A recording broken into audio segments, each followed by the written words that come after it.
And welcome back, everyone. This is the X Zone. I am Rob McConnell, coming to you from our broadcast center and studios in Niagara, Ontario, Canada. If you'd like to send me an email, xzone@xzoneradiotv.com, on all social media sites, X Zone Radio TV. For all the programming on the X Zone Broadcast Network, xzbn.net, and for the X Zone TV channel on SimulTV, go to simultv.com, and in the search engine, type in X Zone, and all the programming information is there. My guest this hour is a good friend I've had the pleasure of knowing for nearly 30 years since we started this show. Howard Bloom is his name, and he's been called the Darwin, Einstein, Newton, and Freud of the 21st century by Britain's Channel 4 TV, and the next Stephen Hawking by Gear Magazine. Howard calls his field mass behavior and explains that this is the area of study includes everything from mass behavior of quarks to the mass behavior of human beings. He is the founder of 3 international scientific groups. The Group Selection Squad started in 1995, the International Paleopsychology Project in 1997, and the Space Development Steering Committee that was formed in 2007, which has included Buzz Aldrin, Edgar Mitchell, who was the 6th man to set foot on the moon, and decision makers from NASA, the National Science Foundation, and the Air Force. And he's the founder of Mass Communications Volunteer Group that gets across scientific ideas using animation, the Big Bang Tango Media Lab that was started in 2001. I could go on for hours about Howard, but let's bring him on. Howard, welcome back to the X Zone, my friend. Always a great pleasure having you with us. Rob, it is so good to see you. As you said, we've been talking for about 25 years or something of the sort, and I hadn't talked to you in a year, and it's a pleasure to see you again. Howard, you are so busy. My gosh, you've got a couple of movies that are being done about your life. Your 7th book is coming out in April. Where do you find time? And plus, you do over 1,000 push-ups a day. Well, Rob, if I'm not doing 15 projects, and I literally mean 15 projects simultaneously, I get bored and fall asleep. So I make the time. I mean, work is my life, and work is my life, and the woman I love is my life. And so every waking second, I am crammed with as much work as I can possibly handle. And it's great. It's glorious. It's magnificent. It's exuberant. Now, before going on air, you and I were talking about when you were a child. You used to come to Crystal Beach, Ontario, where we now live. Exactly. So when I was 4 years old, my parents rented a little shack, all of whose furniture was left over from the 1930s, including the Victrola, which meant nothing operated with electricity except the light bulbs. And you wound up the Victrola, and the tinny little needle played through a great big huge megaphone-like speaker. It was a trip into the past. Well, I must tell you that we do now have electricity here at Crystal Beach. Good. We even have That's a big step forward. Fiber optic internet, and now I know wherever we've gone, we've seen HB was here. So now I know who HB was. Well, that must be some other HB. God knows who it was, but. All right, but you're right. A lot is happening. So good for you, my friend. Tell us about the 2 movies that are being made about your life. I'm excited to see them. One of the films is called The Grand Unified Theory of Howard Bloom. It's a 66-minute film. It was made by Charlie Hoxie, who has won 3 Emmys in the past. It had its debut at the Doc NYC Film Festival, a high-prestige film festival, at a theater in Manhattan, a 244-seat theater.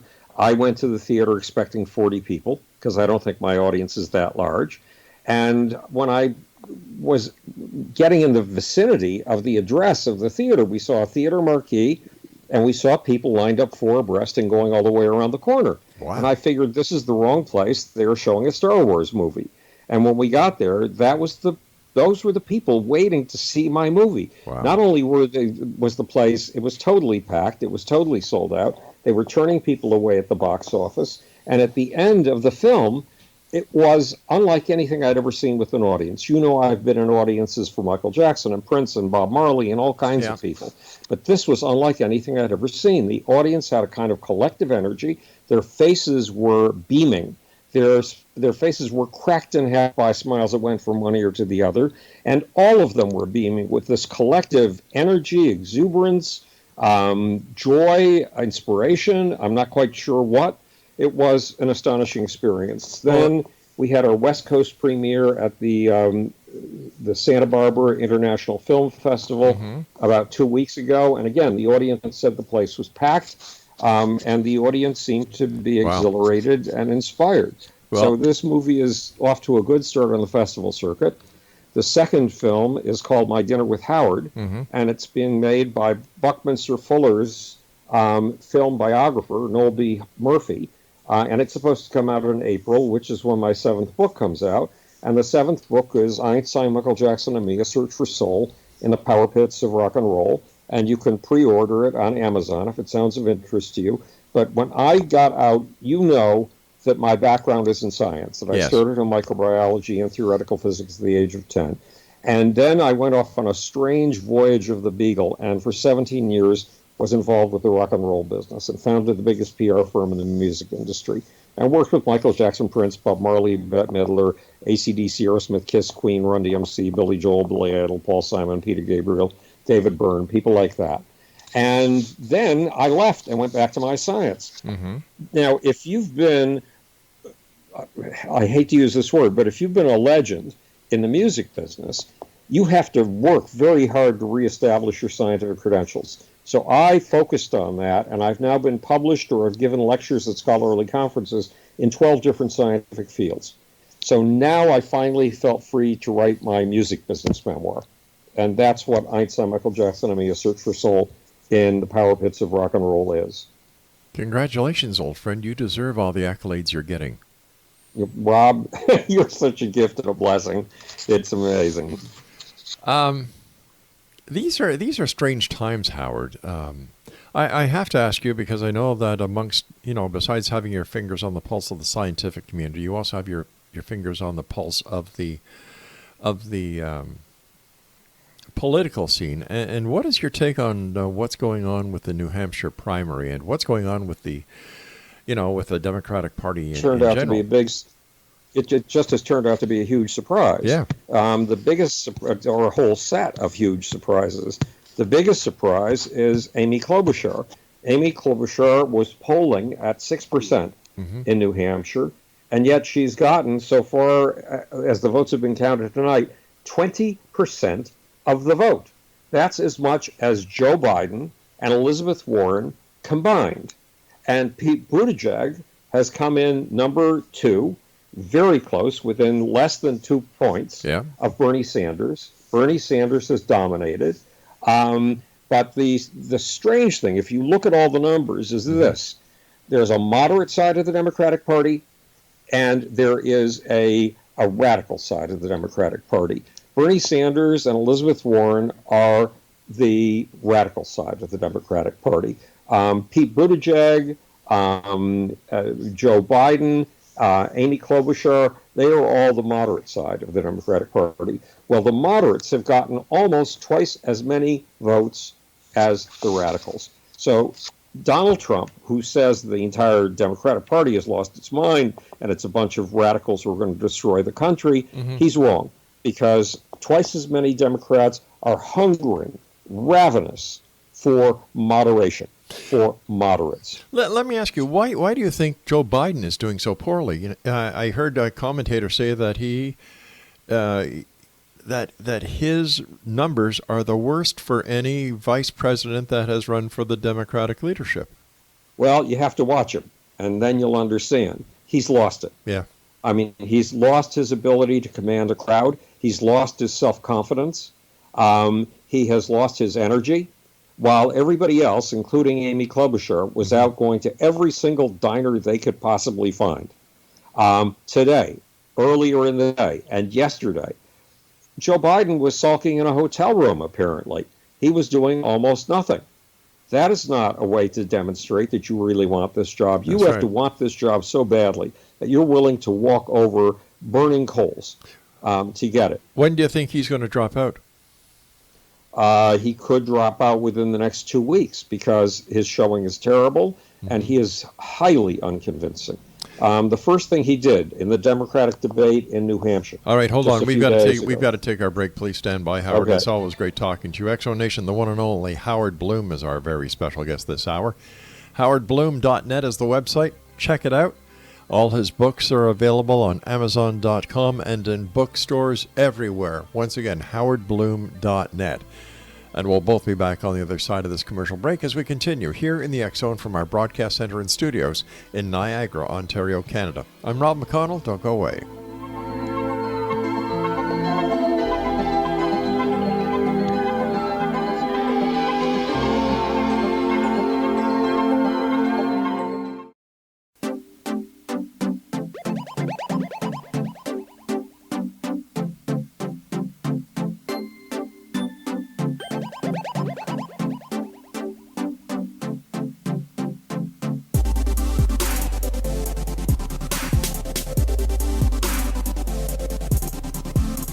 Howard Bloom is my guest, www.howardbloom.net. And I'm sorry I cut you off there, Howard. Well, you know, the breaks are hard. But let's get back to what's happening within the political arena. Do you think that, you know, Biden, I did watch him and I couldn't understand what he was doing there. Was this an attempt by the Democrats to bring in some of the old guard? It's an attempt to ride on the coattails of Barack Obama. Barack Obama is still regarded in polls as one of the most highly rated presidents in American history. Right. And Donald Trump must be sending Donald Trump spinning in his Lincoln bedroom. But if you saw the New Hampshire debate, which was a week ago. No, I didn't. Well, the reporters, one of the first people they ask a question of is Joe Biden. And instead of answering the question, Joe Biden gives a rambling, low-energy apology out of nowhere. Now, it's not that he says, I apologize for this and I apologize for that. The apology is not in his language. It's in the sound of his voice. It's in his physical demeanor. It's in his body language. And it has nothing to do with the question. So he proves right from the first 2 minutes in which he's speaking that he's lost it. He's lost his edge, he's lost his energy, he's lost his focus. And so that attempt to ride on the coattails of Barack Obama's presidency is simply not going to work. I understand that Yang and the governor of Colorado fell out of the race today. Two people fell out of the race today. Andrew Yang. Now, I was on Joe Rogan's podcast, which is the highest grossing podcast. He makes $5 million a year from his podcast, which gives you some idea of the size of his audience.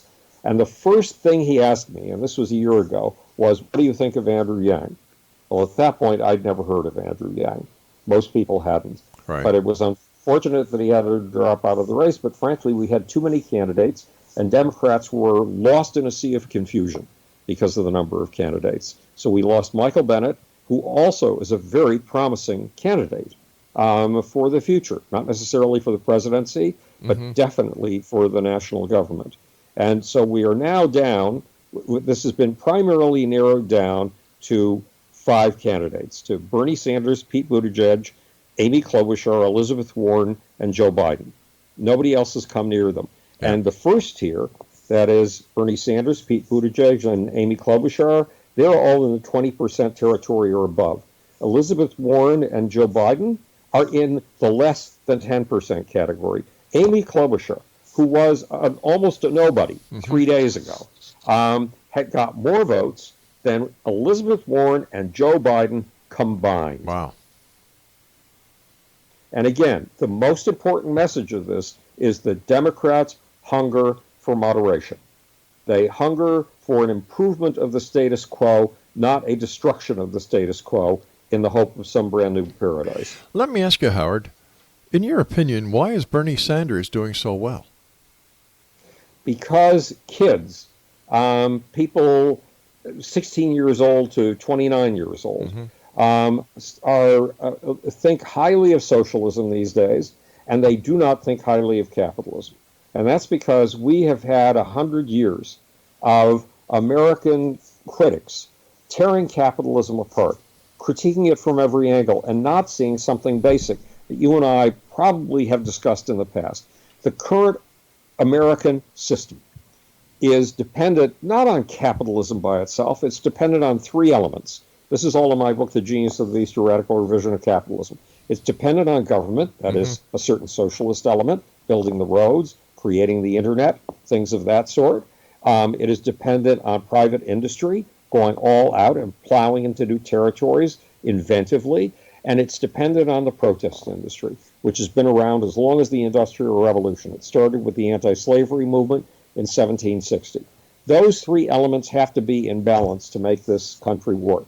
But the anti-capitalists in our academia, in our public intellectual life, have been telling us that capitalism is the worst nightmare in the history of mankind, that it has done more violence and more harm than any other system in the history of mankind. And let's look at the facts. Under this system, balancing government, private industry, and the protest industry, we have doubled the human lifespan since 1850. Doubled it. Actually, more than doubled it. You are living 40 years longer than your great-great-grandparents lived. We have increased the salary of the poorest paid worker to the point where the poorest paid worker today earns what an entire tenement full of the poorest paid workers earned in 1850. We have increased the average height by 4 inches. We have increased the average IQ by 35 points. You know, we've heard a lot of criticism about how the internet and social media are dumbing down kids. Sorry, you take an average group of 100 kids off the street, you give them a Stanford Binet IQ test from 1916, and they will register as marginal geniuses with an average IQ of 135 points. And we've increased peace in the world by a factor of 10. If you had either been living in 1650 before the Industrial Revolution, or you had been living in one of those indigenous societies that theoretically lives at peace and harmony with nature and its neighbors, yes, your odds in one of those societies of dying a violent death at the hands of a fellow human being were 10 times what they are today. We've increased peace by a factor of 10.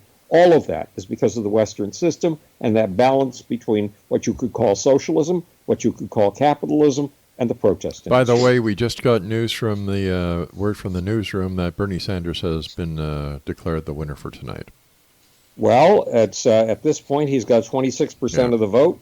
His nearest competitor is Pete Buttigieg, who has 1.6% less, 24.4% of the vote. Amy Klobuchar is hanging in at 19.8%, and Elizabeth Warren and Joe Biden are still combined. Do you think that Warren's going to make it to the end? She has persistence. Yes, she does. She has fight. She is quick on her tongue. She is really quick on her tongue. And she is quick on her wits. So I think she's going to hang in. I think you know that in life you experience a drubbing periodically. You're beaten down and you have to get back up again. Yep. 9 times down, 10 times up is the Japanese saying. And I believe Elizabeth Warren's going to be with us for at least another 3 to 4 months. All right. So what do you think the draw is to Pete Buttigieg? That's a hard thing for me to say. First of all, he has this ruddy complexion that makes him look like a fresh-faced youth, and that helps. Yeah. Unfortunately, in the terminology of Donald Trump, it makes him look like Alfred E. Newman. Not that most people remember who Alfred E. Newman is. You do, I do, Donald Trump does, and that's about it. That was cute, Howard. So, but he is this fresh-faced kid. He has his Oxford background. He has been a military veteran. He speaks very well, but if you listen very carefully, he doesn't say a thing. Not anything. And that is disturbing to me. So it's his freshness and his moderation, the fact that he does not seem like a bomb-throwing radical, that has gotten him where he is. You know, but Joe Biden said, was kind of shooting darts at Mayor Pete because he said he was the mayor of a city of about 100,000 people. There's a big difference between being a mayor and being a president. There is a huge difference between being a mayor and being a president. But there's also, frankly, a huge difference between being a vice president and a president. The two jobs are radically different. you can take, I mean, there's a phrase that Donald Trump, who you know I loathe, but you feel more strongly about positively than I do, Oh, yeah, come on. calls him Sleepy Joe. Yeah. And in a sense, that is an accurate characterization of Joe Biden. So you can be a low energy guy in the vice presidency, Right. but you can't afford to be a low energy guy in the presidency because there's incoming all the time. You have to be alert and aware every single second. So Joe Biden is no more qualified than Pete Buttigieg, and it all has to do with something else. Remember that Barack Obama had no experience. He'd been a state senator. You can also sleepwalk through the job of a state senator, but he was smart. And Yes, he was. came from Harvard, so he had access to a lot of very bright people. And he knew how to rely on very bright people. No two ways about it. Barack Obama was a very smart man, or still is a very smart man. Yeah. But he certainly was a very smart and good president. No two ways about that, my friend. But I want to tell you something very strange. Okay. When Donald Trump gave his State of the Union speech, you know I just loathe and despise him for his utter dishonesty, telling 12 lies a day, when my basic principles of life are the truth at any price, including the price of your life, and look at things that are under your nose. All right, what we're going to do here, Howard. So Howard. I've got to take my break, my friend. Okay. When we come back, let's talk about how much you loathe. State of the Union speech. Okay, because I want to tell you something positive about Donald Trump. Oh, my dear heart. We'll be right back. Howard, always great talking to you, buddy. Exo Nation, the one and only Howard Bloom is my guest this hour. www.howardbloom.net. And when we come back, something positive being said about President Trump by Howard Bloom. I can't wait. I really can't. This is the X Zone. I am Rob McConnell. We're coming to you from our broadcast center and studios in Niagara, Ontario, Canada. Howard and I return after this message. Don't go away.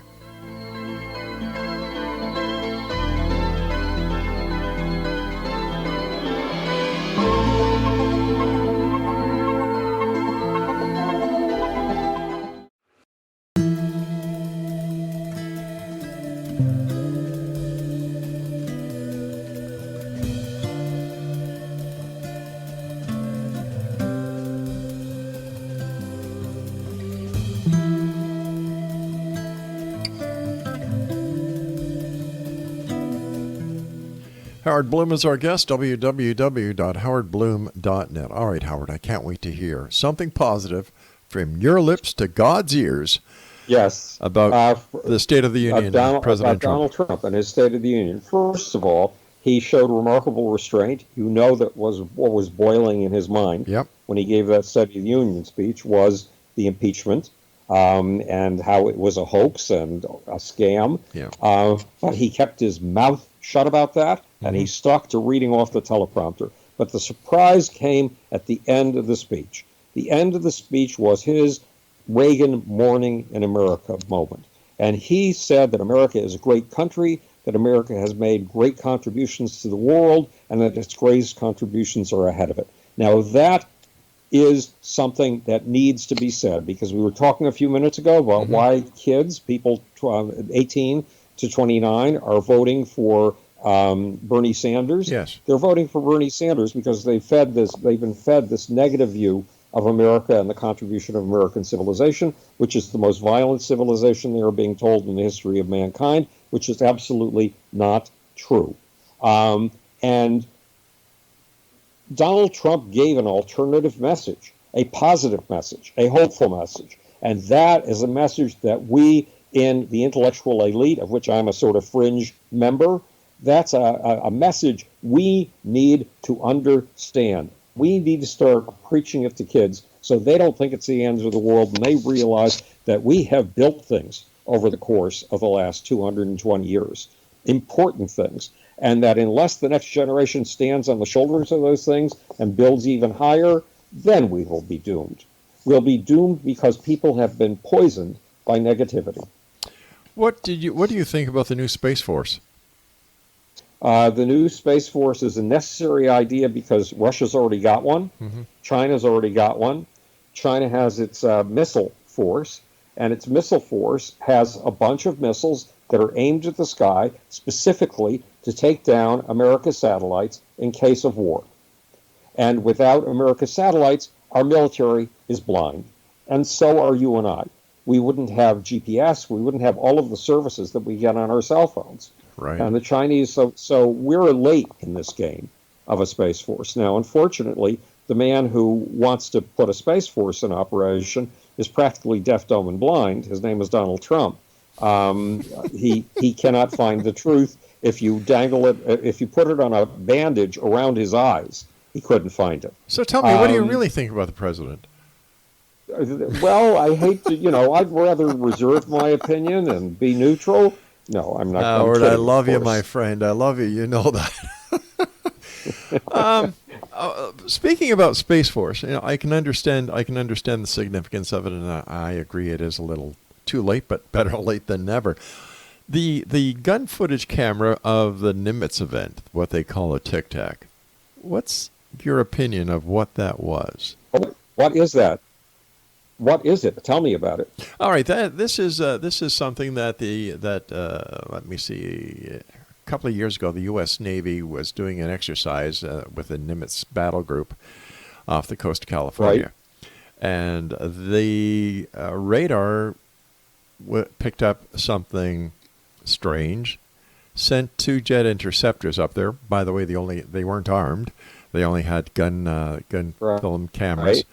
And what they claimed they saw was something that was a shape of a Tic Tac that maneuvered and did aeronautic maneuvers that could not be of this world, or that the technology did not exist. Now, my take on it was experimental aircraft. And yet you've got the UFO community and of course others within the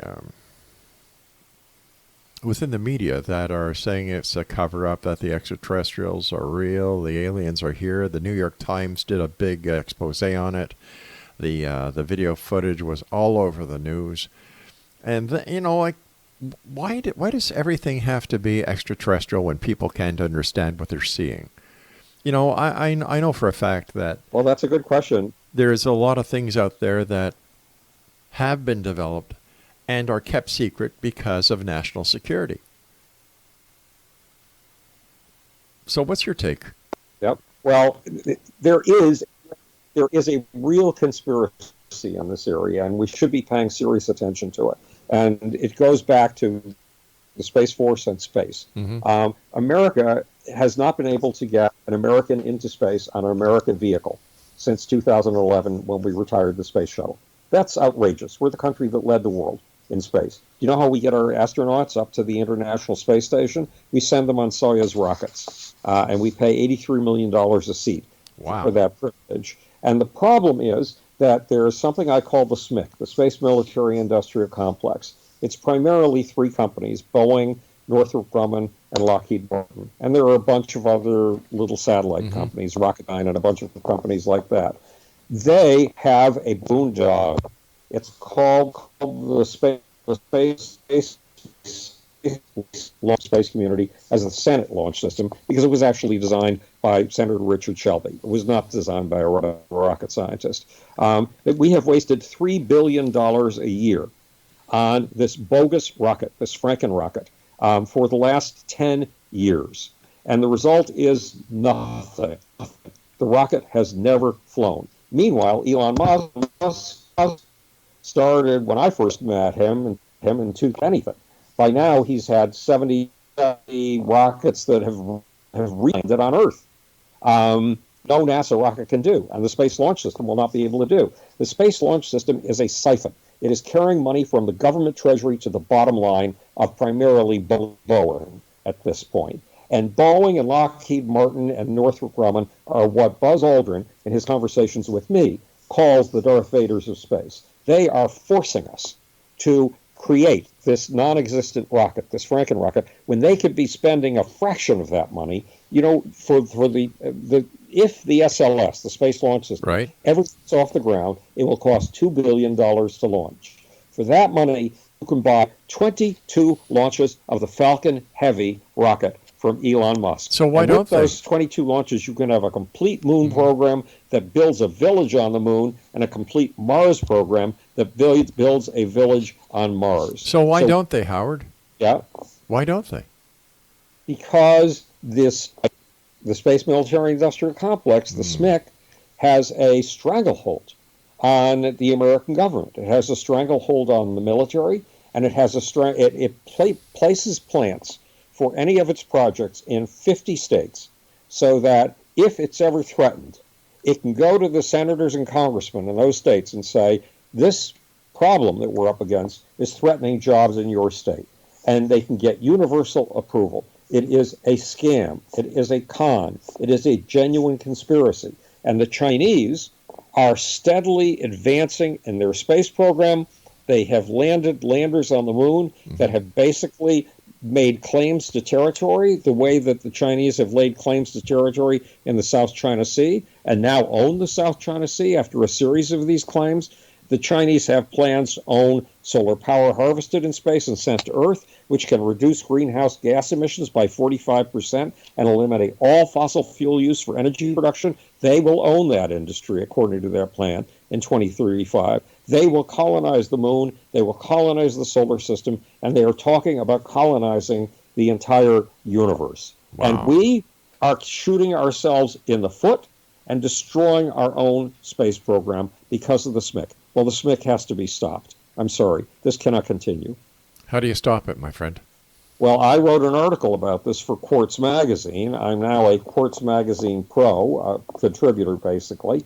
And I tried to get further exposure for it from a dozen key people who cover space issues, from Time Magazine and Politico, all the way across the board. And no one would touch it. Wow. No one would touch it. So in my case, I'm just going to have to continue soldiering on with this issue. And people call, whenever you're onto an important story, something that the world doesn't know but should, you get calls from friends. And they tell you, you've got to stop doing this. You've got to stop promoting this story. You can get killed. Well, when somebody tells you, Rob, you can get killed for promoting a story, that means you have to promote that story. Because nobody else is going to have the guts to do it. Well, that's one thing about you, my friend. You are one of the most gutsiest persons that I have ever met. Well, Rob, that's a huge compliment. I deeply appreciate it. All right, Howard, you and I are going to have to take our final break for this hour. When we come back, Howard, I'd like to talk to you, speaking about China, about the coronavirus. Is this... Aha! Yes. I have my suspicions that there's more to this virus than meets the microscopic eye. Howard, a lot of people agree with you. Howard Bloom is my very special guest, Exo Nation, for all of Howard's great books that he's written over the years, including The Lucifer Principle, a scientific expedition into the forces of history. Let me see, Global Brain, the evolution of mass mind from the Big Bang to the 21st century. The Genius of the Beast, a radical revision of capitalism. The God Problem, How Godless Cosmos Creates, and many more. Visit his website at www.howardbloom.net. And like I said, we'll both be back on the other side of this break as we wrap up this hour here in the X Zone from our broadcast center and studios in Niagara, Ontario, Canada. I'm Rob McConnell. Don't go away.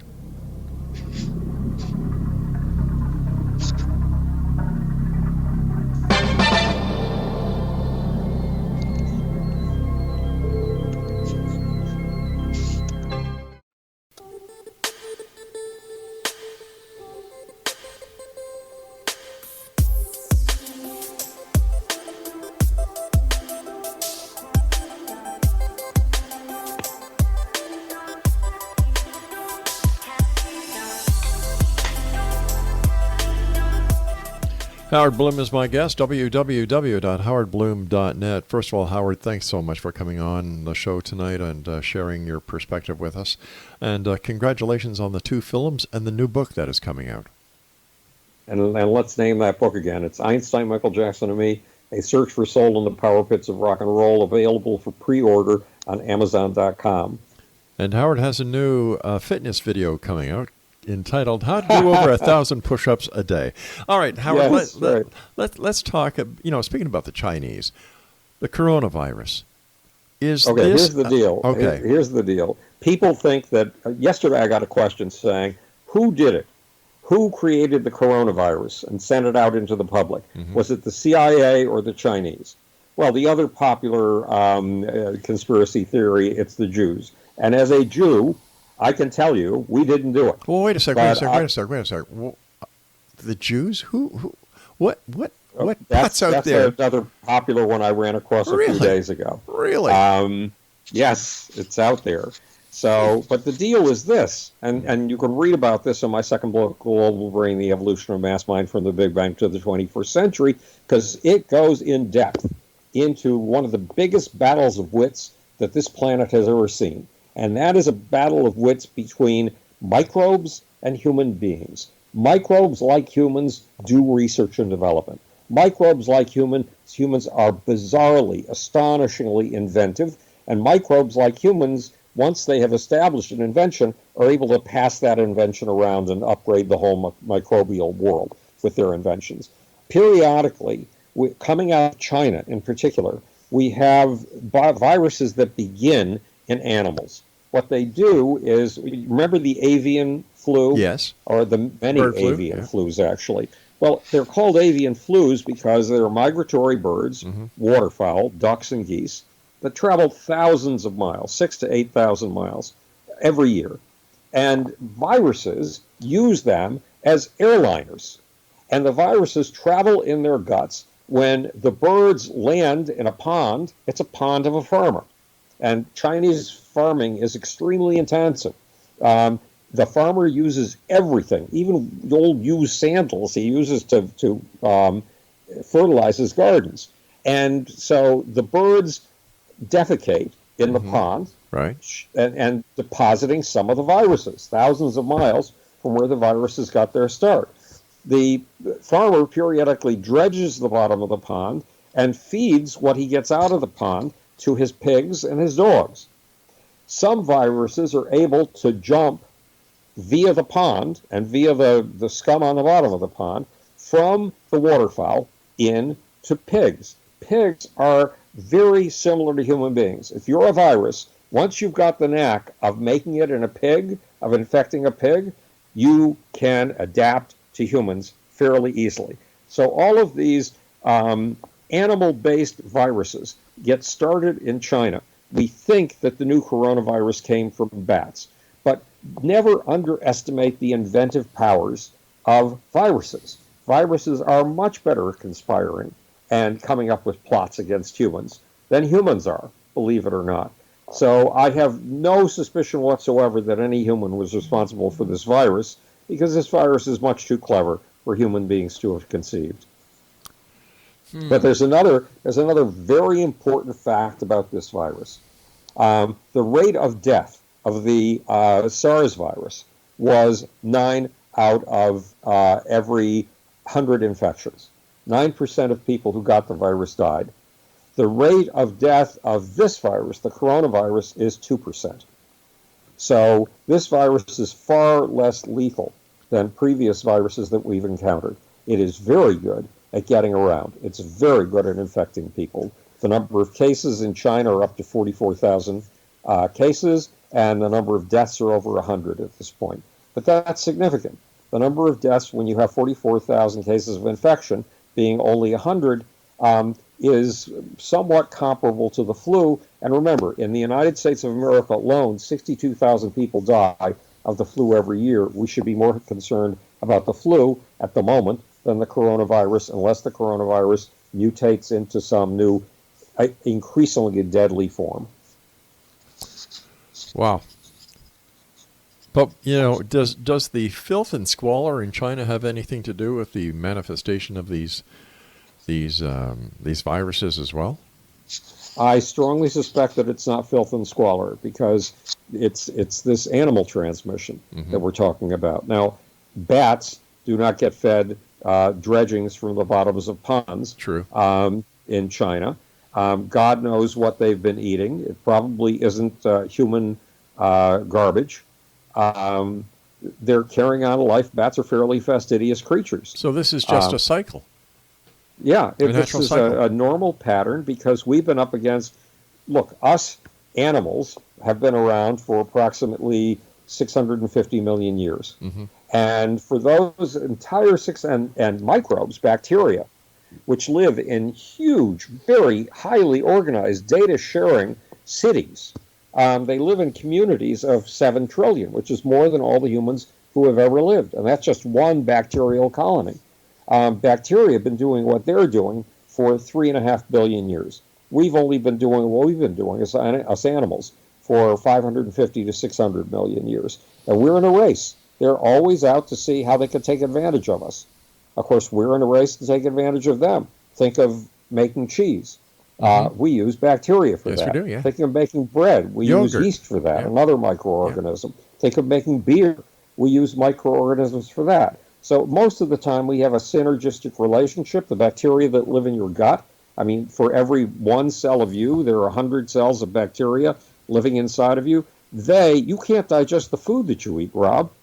These bacteria digest it for you. Right. And then they excrete what they can't use. And guess what they can't use is sugar, which is glucose, which is the ultimate fuel for the human body. So without our bacteria, we wouldn't be alive today. There are good bacteria and bad bacteria, just like there are good politicians and bad politicians. And I'll leave you to guess who I think are the good politicians and who I think are the bad politicians right now. No, I won't go there. So what's next for you, Howard? You've got the 2 movies. You've got the new book. Well, basically, these are the things I have to concentrate on for the next 3 to 4 months. Mm-hmm. And then there are 2 other books that I would like to write. One is called Everything You Know About Nature is Wrong, The Case of the Sexual Cosmos. And it's a totally different vision of nature than the one that's being fed to school kids, making them think that the world is about to end at any minute. And the other book is The Grand Unified Theory of Everything in the Universe, including sex, violence, and the human soul. And once I've come out of the process of establishing Einstein, Michael Jackson, and Me, A Search for Soul in the Power Pits of Rock and Roll, and the 2 films, then I get to pick one of those 2 projects. If you were a reader, which would you rather read? Everything You Know About Nature is Wrong, The Case of the Sexual Cosmos, or The Grand Unified Theory of Everything in the Universe, including sex, violence, and the human soul? I'd rather read the grand theory on the unified. Yeah, I think there's a certain obligation of me to write that before I croak, so that people understand how my body hangs together. Don't talk like that, my friend. You've got way too much work to do. I'm 76 years old. I feel like I'm 56 or 26 or 19, but so the odds are increasing for the Grim Reaper. But I'm going to hold him off for all he or she is worth. All right, let our listeners know how they can buy your books and where they can learn more about you and how they can see your films. Well, it's howardbloom.net. I've got a web designer working on putting up a page now about Einstein, Michael Jackson, and Me, A Search for Soul in the Power Pits of Rock and Roll. I've got him working on putting up a page about each of the 2 films. When he does that, we will have the trailer for The Grand Unified Theory of Howard Bloom. But go to Amazon.com, look for Einstein, Michael Jackson, and Me, and pre-order it if that's the book that pleases you. If not, I'd recommend going to my first book, The Lucifer Principle, A Scientific Expedition into the Forces of History, because it reads like it was written today. For example, it's got a whole chapter on the problem of a nuclear Iran. Ever heard of the problem of a nuclear Iran? No. Yeah, it was in the news just last week or 2 weeks ago before the primaries drowned it out. What do you think is going to happen there? Well, I don't think we're going to get a regime change there. I think that the Islamic revolution, that doesn't call itself the Islamic Republic of Iran. It simply calls itself the Islamic Revolutionary Republic because its aspiration is to go global. And its aspiration is and this sounds crazy, Rob, but it's in the founding document, the Constitution of Iran. The ultimate aim is to have a jihad that covers the world and brings Islam violently to the entire world. That is not a nice premise on which to base a nation. But that nation, I think, is going to be around for a long time to come. Howard, as always, time goes by so fast when you're with me, my friend. Take care of yourself, Howard. Congratulations on all you do. And if you go to South Africa, enjoy yourself and have a safe trip back and forth. Thanks, and enjoy Crystal Beach. It's a wonderful place. All right, my friend. Take care of yourself. And Exonation, if you'd like to find out more about the one and only Howard Bloom, visit www.howardbloom.net. I'll be back on the other side of this commercial break with the news as the X-Zone continues with yours truly, Rob McConnell, from our broadcast center and studios in Niagara, Ontario, Canada. I'm Rob McConnell. Don't go away.